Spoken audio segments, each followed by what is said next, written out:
हजुरले इन्डियामा मेसिन तथा कच्चा पदार्थहरू हेर्नुभयो। अब त्यो मेसिन तथा कच्चा पदार्थ ल्याउनको लागि तपाईलाई आयात प्रक्रियाको बारेमा जानकारी छैन। इन्डियामा जहाँ तपाईले मेसिन तथा कच्चा पदार्थहरू हेर्नुभएको छ, उक्त स्थानमा उक्त पार्टीसँग के कागजपत्रहरू हुनुपर्छ भन्ने विषयमा तपाईलाई जानकारी छैन र नेपालमा सम्म ट्रान्सपोर्ट कसरी व्यवस्थापन गर्ने अथवा ट्रान्सपोर्टको चार्जेसहरू कसरी आउँछ अथवा नेपालमा भन्सार कसरी गर्ने। अब इन्डियामा जीएसटी पनि लाग्छ भन्छन् 18% सम्म, त्यो जीएसटीमा छुट कसरी लिने अनि नेपालमा भन्सार कति लाग्छ र हाम्रो घरसम्म मेसिन कसरी ल्याउने भन्ने सन्दर्भमा यदि तपाईहरुलाई चिन्ता छ भने अब पटक्कै चिन्ता लिइराख्नुपर्ने आवश्यकता छैन। तपाईहरुको साथमा छ Bhagwati machinery suppliers private limited. दर्शक महानुभावहरू, यस भगवती मेसिनरी सप्लायर्स प्राइभेट लिमिटेडले विगत 3 वर्षदेखि तपाईहरुको लागि आवश्यक पर्ने मेसिन तथा कच्चा पदार्थहरू निरन्तर रूपमा उपलब्ध गराइरहेको छ। यसको साथसाथै हाम्रो यदि कुनै ग्राहक महानुभावहरूलाई हामीहरूले हाम्रो गोदाम तथा हाम्रो स्टोरमा राखेका मेसिनहरूको मूल्य चाहिँ बेसी लागेको हकमा हामीहरूले उहाँले स्वयं भारतमा डिल गरेको स्थानदेखि उहाँको घरसम्म मेसिन तथा कच्चा पदार्थ ल्याइदिने कार्य निरन्तर रूपमा गरिराखेका छौं। दर्शक महानुभावहरू, डिजिटल जमाना छ। तपाईहरुले इन्डियाको विभिन्न स्थानमा मेसिन हेर्नुभएको हुन्छ, युट्युबमा हेर्न सक्नुहुन्छ, लगायत इन्डियाका विभिन्न डिजिटल प्लेटफर्महरुमा चाहिँ तपाईले मेसिन तथा कच्चा पदार्थहरू प्राप्त गर्नुभएको हुन्छ। अब यो सहज छ, नितान्तै सहज छ।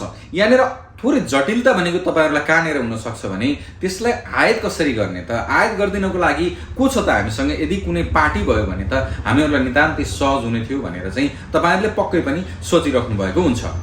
हो दर्शक महानुभावहरू, तपाईले इन्डियाको जुनसुकै स्टेटमा पनि कम्तीमा 50,000 आइसी भन्दा माथिको मेसिनहरू हामीहरूले व्यक्तिगत प्रयोजनको लागि जस्तै मोबाइल, इयरफोनहरू, चार्जरहरू जस्तै लेडिज आइटमहरू, कस्मेटिक आइटमहरूको चाहिँ आयात गर्दैनौँ। हामीहरूले विशुद्ध रूपमा मेसिनरीहरू, जुन मेसिनहरू तपाईहरुले प्रयोगमा ल्याएर कुनै पनि उत्पादनमूलक कार्यमा संलग्न हुन सक्नुहुन्छ, कुनै पनि उत्पादनमूलक कार्य सञ्चालन गर्न सक्नुहुन्छ, त्यस्तो खालको मेसिनरीहरू मात्र हामीहरूले तपाईलाई आयातमा सहायता दिने गर्दछौँ। हाम्रो धेरैजना कस्टमरहरूले यो सेवा लिइसक्नु भएको छ। धेरैजना हाम्रो दर्शक महानुभावहरूले के गर्ने गर्नुहुन्छ भन्दाखेरि कुनै पनि एउटा स्पेसिफिक स्क्रिनशट लिएर हामीलाई चाहिँ यो मेसिन ल्याइदिनु पर्यो भन्ने गर्नुहुन्छ। त्यो अलि असहजता हुन जान्छ। त्यसै कारणले गर्दाखेरि चाहिँ यदि तपाईले कुनै पनि मेसिन भारतमा हेर्नु भएको छ भने तपाईको साइडबाट हजुरले के गर्नु पर्यो भन्दाखेरि चाहिँ उक्त कम्पनीबाट तपाईले कोटेसन मगाउनु पर्यो। कोटेसन भन्नाले कुनै पनि मेसिनको बारेमा चाहिँ विस्तृत रूपमा त्यसको चाहिँ जानकारी दिएको हुन्छ, जुन म्यानुफ्याक्चरिङ कम्पनीको एड्रेस कहाँ हो अनि कहाँसम्मको लागि चाहिँ मेसिन ल्याउनु पर्ने हो, उक्त मेसिनको चाहिँ एचएसएन कोड अथवा harmony code, harmonise code number चाहिँ कति हो, जुन चाहिँ अन्तर्राष्ट्रिय भन्सारमा चाहिँ प्रयोग हुने मेसिनको नाम नभइकन जुन संकेत नम्बर प्रयोग भएको हुन्छ त्यसको चाहिँ संकेत नम्बर चाहिँ कति हो, मेसिनको वजन कति छ, त्यसको डाइमेन्सन जस्तै चाहिँ तपाईको त्यसको साइज है, त्यसको साइज कति छ। अब ट्रान्सपोर्टले चाहिँ चार्ज लिने सन्दर्भमा चाहिँ जस्तै हाम्रो चाहिँ चामल भयो, दाल, तेल, दालहरू भयो भने चाहिँ केमा ल्याउँछ भन्दाखेरि चाहिँ किलोको हिसाबमा ल्याउँछ। टिभी, कम्प्युटरहरू भयो अनि त्यसपछि चाहिँ तपाईको यो चाहिँ प्रिन्टरहरू भयो। मैले उदाहरणको लागि भन्दैछु, हामीहरूले विशुद्ध मेसिन मात्र आयात गर्ने भए तापनि यिनीहरूको यो टिभी, कम्प्युटरहरूको सन्दर्भमा चाहिँ तपाईको त्यसको जुन साइज चाहिँ त्यसले जति ओगट्छ त्यो साइजको आधारमा चाहिँ ट्रान्सपोर्टले चार्ज लिने गर्दछ। त्यसै कारणले गर्दाखेरि चाहिँ एक्ज्याक्ट चाहिँ ट्रान्सपोर्टेसन खर्चको सन्दर्भमा तपाईहरुले हामीलाई चाहिँ उक्त वस्तुको साइज चाहिँ डाइमेन्सन अनि पछि त्यसको वजन दिनुभयो र इन्डियाको कुन ठाउँदेखि कहाँसम्म ल्याउनु पर्ने हो त्यो कुरा चाहिँ दिनुभयो भने चाहिँ एक्ज्याक्टली नभइकन केही तलमाथि हुने गरी चाहिँ हामीहरूले तपाईलाई चाहिँ टेन्टेटिभ चाहिँ ट्रान्सपोर्टेसन खर्च कति लाग्छ त्यो दिन्छौँ।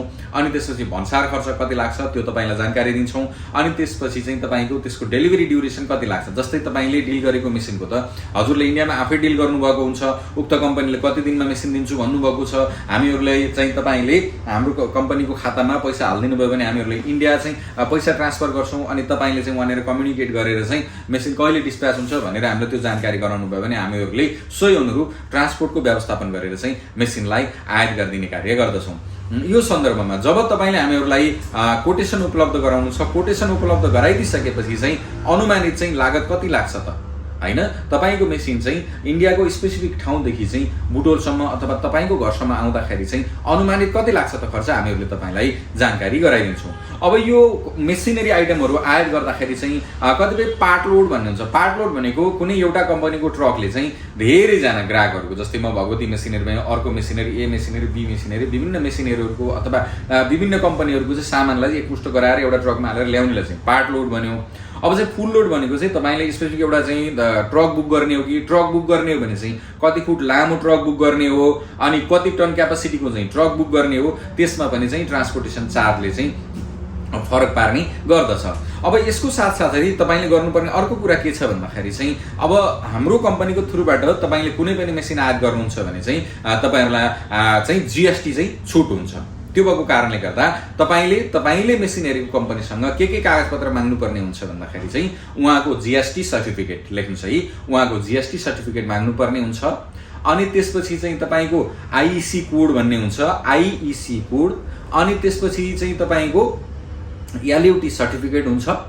अनि अर्को हुन्छ एडी कोड। एडी कोड भन्नाले चाहिँ जुन कम्पनीबाट तपाईँले मेसिन नेपालमा आयात गर्दै हुनुहुन्छ उक्त कम्पनीले चाहिँ उक्त कम्पनीको ब्याङ्क खाता जुन ब्याङ्कमा छ उक्त ब्याङ्कले चाहिँ एडी कोड दिने गर्दछ।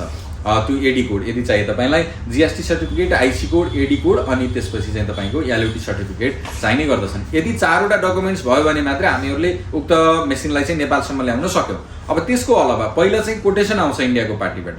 कोटेसन आइसकेपछि चाहिँ हामीहरूले उसलाई पैसा पठाउनको लागि के चाहिन्छ भन्दाखेरि पर्फर्मा इन्भोइस चाहिन्छ। उहाँसँग फेरि पर्फर्मा इन्भोइस माग्नुपर्ने हुन्छ। अनि त्यसपछि पर्फर्मा इन्भोइस आइसकेपछि चाहिँ हामीहरूले पैसा इन्डिया पठाउन सकिन्छ। पर्फर्मा इन्भोइसमा कति अमाउन्ट लेखेको छ, जस्तै 1 लाख आइसी छ भने 1,60,000 नेपाली तपाईँले हाम्रो खातामा डिपोजिट गरिदिनु भयो भने हामीले उक्त पैसा चाहिँ इन्डिया पठाइदिन्छौँ। अनि जब मेसिन रेडी हुन्छ, मेसिन आउने क्रममा चाहिँ उहाँले के पठाउनु पर्छ भन्दाखेरि अघि मैले भनेका डकुमेन्ट्सहरू जिएसटी सर्टिफिकेट, आइसी code, AD code, LUT certificate यी भइहाले। अनि त्यसपछि फेरि अब आउँछ ट्याक्स इन्भोइस अथवा कमर्सियल इन्भोइस आउनु पर्यो। अनि प्याकेजिङ लिस्ट आउनु पर्यो। अनि अहिले चाहिँ स्कोमेट लेटर आउनुपर्छ एउटा। अनि त्यसै गरी चाहिँ कन्ट्री अफ ओरिजिन। अब यदि कन्ट्री अफ ओरिजिन भएन भने 1% 2% फेरि पेनाल्टी लाग्ने गर्छ। कतिपय केसेसहरूमा मेसिनको चाहिँ भन्सार नहुने पनि हुन्छ। त्यो भएको कारणले गर्दाखेरि चाहिँ यी सम्पूर्ण डकुमेन्ट्स छ कि छैन, मैले तपाईँलाई जुन डकुमेन्ट्स भने त्यो डकुमेन्ट्स लेखेर तपाईँले उहाँसँग कन्फर्मेसन गर्नुपर्ने हुन्छ। यदि यो सम्पूर्ण डकुमेन्ट्सहरू छ भने चाहिँ हामीहरूले तपाईँले हेरेको स्थानदेखि मेसिन आयात गरिदिने गर्दछौँ। अब तपाईँको मेसिन आयात गरिदिने क्रममा चाहिँ अब कहाँनिर कति खर्च लाग्छ, जस्तै ट्रान्सपोर्टेसनको खर्च कति लाग्छ त्यो हामी यथेष्ट रूपमा तपाईँलाई देखाइदिने गर्दछौँ। इन्डिया कस्टम गर्दा जुन सिपिङ बिल निकाल्दाखेरि त्यहाँको चाहिँ चार्जेस, अनि इन्डिया कस्टम एजेन्टको चार्जेस, अनि इन्डिया बोर्डर साइडमा मेसिन आएर त्यहाँ एउटा ट्रान्सपोर्टको गोदाममा बसेको हुन्छ, त्यो गोदामदेखि लोड गरेर फेरि नेपाल साइड भन्सारसम्म ल्याउने चाहिँ त्यो वस्तु ट्रान्सपोर्टको मिन्सको चाहिँ अथवा जुन ट्रान्सपोर्टको साधन हामीले प्रयोग गरेका हुन्छौँ त्यसको चार्ज, अनि नेपाल भन्सार एजेन्टको चार्ज, अनि त्यसपछि नेपाल कस्टम, यी सबै कुराहरू हामीहरूले तपाईँलाई चाहिँ पारदर्शी रूपमा चाहिँ देखाइदिन्छौँ। त्यस पश्चात चाहिँ हामीहरूले पक्कै पनि व्यवसाय गरिसकेपछि 2 पैसा आर्जनको लागि चाहिँ यो सेवा हामीहरूले तपाईँलाई दिइरहेका हुन्छौँ।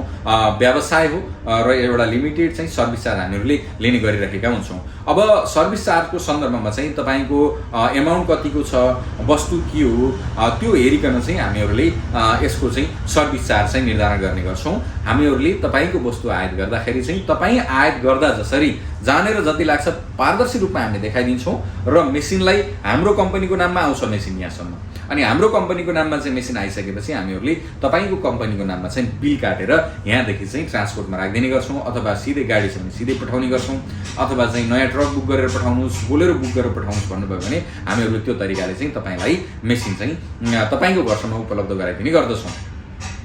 अब यसमा के छ भन्दाखेरि चाहिँ तपाईँले हामीसँगबाट चाहिँ मेसिन आयात गर्दाखेरि चाहिँ जुन मेसिन हाम्रो स्टोरमा छ त्यो मेसिन तपाईँले खरिद गर्नुभयो भने त्यसले त्यो मेसिनको हामीहरूले चाहिँ तपाईँलाई 1 वर्षको म्यानुफ्याक्चरिङ डिफेक्टको वारेन्टी, इन्स्टलेसन, ट्रेनिङ लगायतका कुराहरू, जुन मेसिनमा चाहिँ फ्री इन्स्टलेसन, फ्री ट्रेनिङको चाहिँ कुराहरू हुन्छ त्यो चाहिँ हामीहरूले चाहिँ तपाईँलाई व्यवस्थापन गरिदिन्छौँ।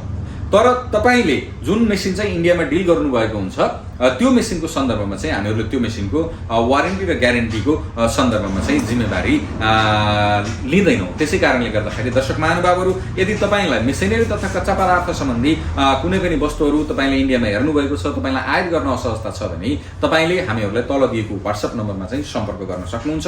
हाम्रो यस कम्पनीको मुख्य कार्यालय चाहिँ बुटवलको कालिका नगरमा लुम्बिनी टेलिभिजनको अगाडि अथवा चाहिँ तपाईँको कालिका पेट्रोल पम्पको नजिक रहेको छ।